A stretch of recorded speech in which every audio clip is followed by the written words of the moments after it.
Now that it is clear who the next president of America will be, some people are pleased with what has happened and some are not. This can be seen as a natural outcome, as only one candidate can win, and not everyone will have voted for the same candidate. When it comes to the people who are happy with what has happened, some of them can believe that this will allow America to be great again.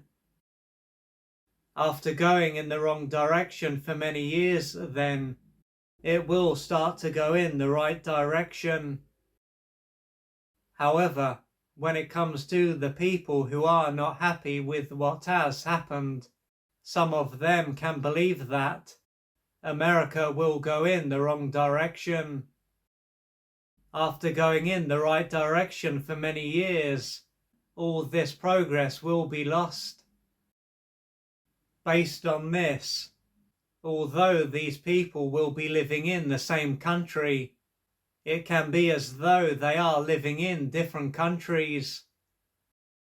So, those who are happy will be experiencing a lot of positive feelings, while those who aren't will be experiencing a lot of negative feelings. When it comes to the former, not only can they be happy and full of hope, but they can simply carry on as normal. But when it comes to the latter, not only can they be unhappy and feel hopeless, but they might not be able to carry on as normal. The reason for this is that they can be all at sea emotionally and unable to keep it together and function.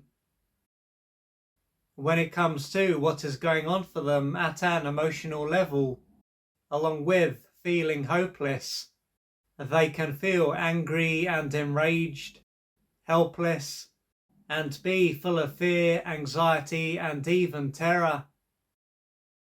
One way of looking at this would be to say that when someone is in this position, it is purely because of what is going on externally. What has happened and what will happen as time passes will have caused them to experience these feelings. Their feelings are then not going to be irrational. They will reflect reality. Consequently, it will be a good idea for them to reach out to friends and family and even seek professional help to help them to handle what is going on for them. Furthermore, there can be things that they can do, such as writing articles, creating videos, taking part in demonstrations, volunteering, and donating to different causes. This can give them a momentary break from how they feel and allow them to make a difference. What they can keep in mind is that even if they feel insignificant and unable to do anything, they can make a difference. Not only this, but if they align themselves with others, they can have an even greater impact. To take a step back, although it might seem as though how they feel is solely due to what is going on externally, what if what is going on externally has also unlocked feelings that were already inside them? If this is the case, feelings that were repressed will have entered their conscious awareness. What this illustrates is that they don't begin and end with their conscious mind or conscious sense of themselves, and another part of them holds feelings that their conscious mind has lost touch with.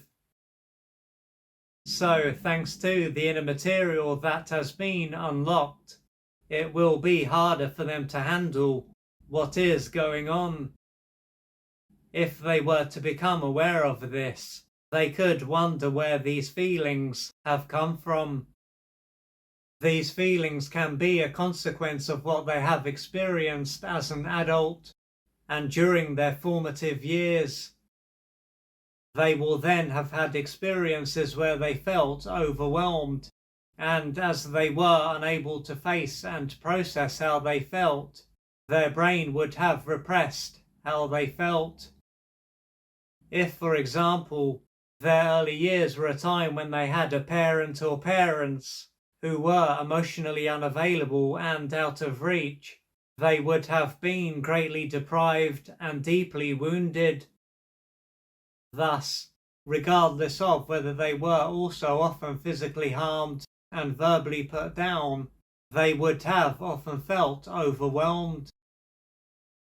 As they were powerless and dependent, they were unable to change what was going on or to find another family.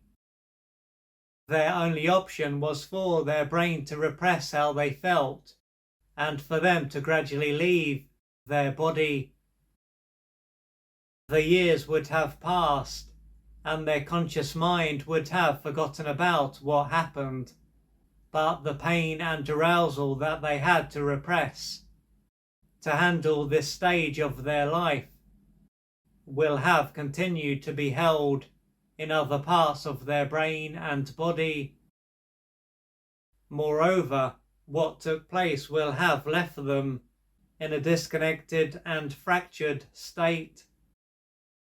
To get back into their body and be an integrated human being who is no longer anchored to their past, they will need to heal their inner wounds.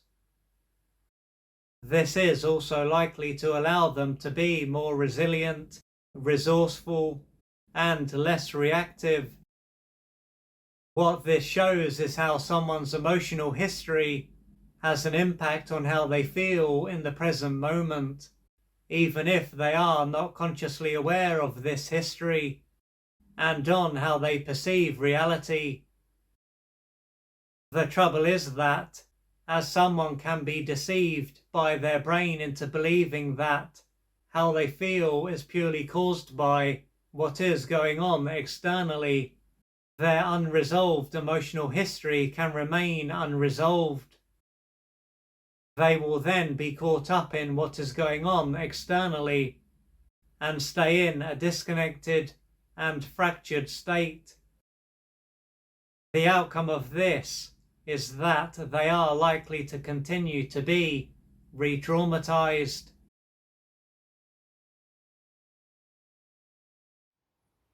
If you'd like to find out more about the services that I offer, please go to www.oliverjrcooper.co.uk or email me at info@oliverjrcooper.co.uk, and I'm looking forward to assisting you on your journey.